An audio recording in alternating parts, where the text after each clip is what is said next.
নমস্কাৰ আপুনি জানেনে কিছুমান মানুহে কয় যে মাত্ৰ গাৰুৰ তলত এই এটা সৰু বস্তু ৰাখিলে আপোনালোকৰ ভাগ্য সলনি হৈ পৰিব পাৰে কিন্তু আপোনালোকৰ বিশ্বাস নহয় নেকি কিন্তু এইটো কৰি কিছুমান মানুহে নিজৰ জীৱনত অলৌকিক পৰিৱৰ্তন দেখিবলৈ পাইছে আজি মই আপোনালোকক কম গাৰুৰ তলত কি বস্তু ৰাখিলে কিভাৱে আমি উন্নতি কৰিব পাৰিম আৰু কেনেভাৱে আমি ৰাখিব লাগিব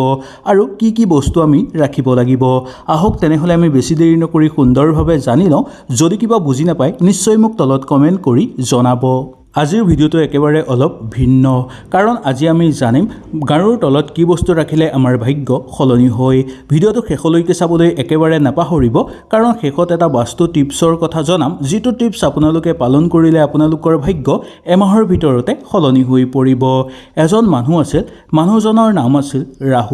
ৰাহুলে জীৱনত বহু ধৰণৰ সমস্যা ভোগ কৰিছিল বা বহু ধৰণৰ সমস্যাৰ মাজত তেওঁ সোমাই আছিল তেওঁৰ টকা নাছিল কৰ্মত বাধা আছিল আৰু ঘৰতো বহু ধৰণৰ তেওঁৰ সমস্যাৰ সন্মুখীন আছিল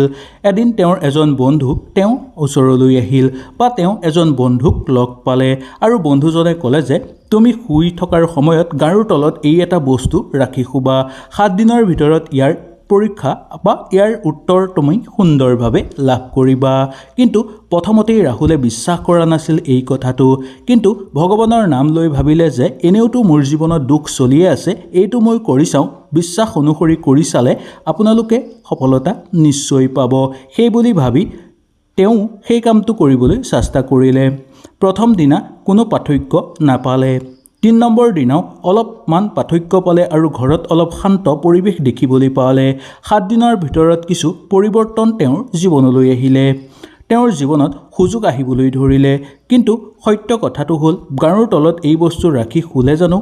আমাৰ জীৱন সলনি হৈ পৰিব পাৰে শাস্ত্ৰৰ অনুসৰি কোৱা হৈছে আৰু বাস্তুশাস্ত্ৰতো উল্লেখ আছে যে কিছুমান বস্তু আমি যদি গাৰুৰ তলত ৰাখি শুওঁ তেনেহলে আমাৰ জীৱনত এটাৰ পিছত আনটো সুযোগ সুবিধা নামি আহে সেই গাৰুৰ তলত ৰাখি থোৱা বস্তুৱে আমাৰ জীৱনলৈ পজিটিভ শক্তি এনাৰ্জি দিবলৈ ধৰে যাৰ ফলত আমি এটাৰ পিছত আনটো সুযোগ সুবিধা লাভ কৰোঁ কিন্তু ৰাহুলৰ দৰে আপোনালোকে বিশ্বাস সহকাৰে কৰি চাব লাগিব ৰাহুলক যেনেকৈ এজন বন্ধুৱে কৈছিল তেনেকৈ আপোনালোকে এই কথাটো সুন্দৰভাৱে মানি সুন্দৰভাৱে চালে 7 দিনৰ ভিতৰত আপোনালোকে নিজেই পৰিৱৰ্তন দেখিবলৈ পাব যদি 7 দিনৰ ভিতৰত আপোনালোকে এই পৰিৱৰ্তন দেখিবলৈ পায় তেনেহলে নিশ্চয় আহি আকৌ মোক কমেন্ট কৰি জনাব এতিয়া প্ৰশ্নটো হ'ল কি বস্তু আমি গাৰুৰ তলত ৰাখি শুলে আমাৰ ভাগ্য সলনি হৈ পৰিব গাৰুৰ তলত ৰাখিব লাগিব সৰু এখন কাগজ য'ত কাগজখনৰ ওপৰত আপোনালোকে লিখিব লাগিব মই সফল হমেই মই ধনী হমেই মোৰ জীৱন ভাল হ'বই প্ৰতিদিনে শুৱাৰ লগে লগে আপোনালোকে এই কাগজখনো গাৰুৰ তলত ৰাখি শুব আৰু ৰাতিপুৱা উঠি এই কাগজখন আপোনালোকে পঢ়িব বিছনাৰ পৰা নমাৰ আগতেই আপোনালোকে এই কাগজখন পঢ়ি পেলাইহে নামিব তাৰ পিছত আপোনালোকে এই কাগজখন তলিৰ তলত ৰাখি থব পিছদিনাখনো আপোনালোকে একেধৰণে কৰিব এদিন দুদিনকৈ যেতিয়া আপোনালোকে এনেধৰণে কামবোৰ কৰি যাব দেখিবলৈ পাব 7 দিনৰ ভিতৰত আপোনালোকৰ কিবা জীৱনত পৰিৱৰ্তন আহিবলৈ ধৰিব এইটো কোনো যাদু নহয় এইটো হৈছে মগজুৰ খেল যেতিয়া আপুনি প্ৰতিদিনেই নিজৰ লক্ষ্য দেখিবলৈ আৰম্ভ কৰিব বা নিজৰ লক্ষ্যৰ কাৰণে স্থিৰ কৰিব তেতিয়াই আপোনালোকে দেখিবলৈ পাব যে আপোনালোকৰ এটাৰ পিছত আনটো উন্নতি আহিবলৈ ধৰিব যেতিয়াই আপোনালোকে জীৱন আগুৱাৰ বাবে চেষ্টা কৰিব তেতিয়াই আপোনালোকৰ ঘৰত ইটোৰ পিছত সিটো উন্নতি দেখিবলৈ পোৱা যাব এইটো কেতিয়াও আপোনালোকে যাদু বুলি নাভাবিব এইটো হৈছে মগজুৰ খেল মগজুক আপোনালোকে যোন দিশলৈ স্থিৰ কৰিব সেই দিশলৈ আপোনালোকৰ গতি কৰাৰ যোগ দেখিবলৈ পোৱা যায় সেই গতিকে এই কামটো আপোনালোকে নিশ্চয় কৰিব সত্য কি আপোনালোকে জানেনে গাৰুৰ তলত টকা কোনো পাত বা কোনো বস্তু ৰাখিলে আপোনালোকৰ ভাগ্য সলনি কৰিব নোৱাৰে কিন্তু আপোনাৰ চিন্তা আপোনাৰ অভ্যাস আৰু আপোনাৰ কৰ্মই আপোনালোকক জীৱন সলনি কৰাৰ ক্ষেত্ৰত সহায় কৰিব এনেধৰণে যদি আপোনালোকে কৰে তেনেহলে আপোনালোকৰ জীৱন সলনি হৈ পৰিব কাগজ টুকুৰা মাত্ৰ এটা টুকুৰা আছিল যে ৰাহুলে মনত সলনি কৰিব পাৰিম বুলি লিখিছিল সেইকাৰণে আপুনিও যদি আপোনালোকৰ জীৱন সলনি কৰিবলৈ বিচাৰে তেনেহলে ৰাতি আপোনালোকে গাৰুৰ তলত কাগজ এখনত সুন্দৰভাৱে লিখিব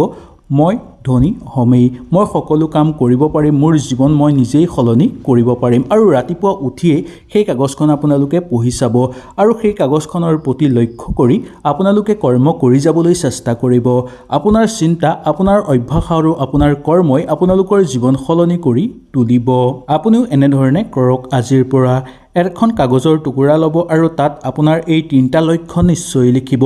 তাৰ পিছত প্ৰতিদিনেই শোৱাৰ পৰা উঠিয়েই কাগজখন মেলি আপোনালোকে সুন্দৰভাৱে পঢ়ক। 7 দিনৰ ভিতৰত আপোনালোকৰ মনোভাৱ সলনি হৈ পৰিব। সেইটো আৰম্ভ কৰিলে আপোনালোকৰ ভাগ্যও সলনি হৈ পৰিব। যদি আপোনালোকে ভিডিঅ'টো সুন্দৰভাৱে বুজি পালে তেনেহ'লে নিশ্চয় মোক তলত কমেণ্ট কৰি জনাবলৈ একেবাৰে নাপাহৰিব। আৰু যদি ভিডিঅ'টো ভাল লাগিলে লাইক কৰিব আৰু আপোনালোকৰ বন্ধুবৰ্গৰ লগত শ্বেয়াৰ কৰিবলৈ একেবাৰে নাপাহৰিব। কাৰণ এনেধৰণৰ শক্তিশালী তথ্যসমূহ মই সদায় আপোনালোকৰ কাৰণে লৈ আহি থাকোঁ। মনত ৰাখিব, ভাগ্য নহয়, আপোনাৰ চিন্তাই আপোনালোকৰ জীৱন আগবঢ়াব। ধন্যবাদ।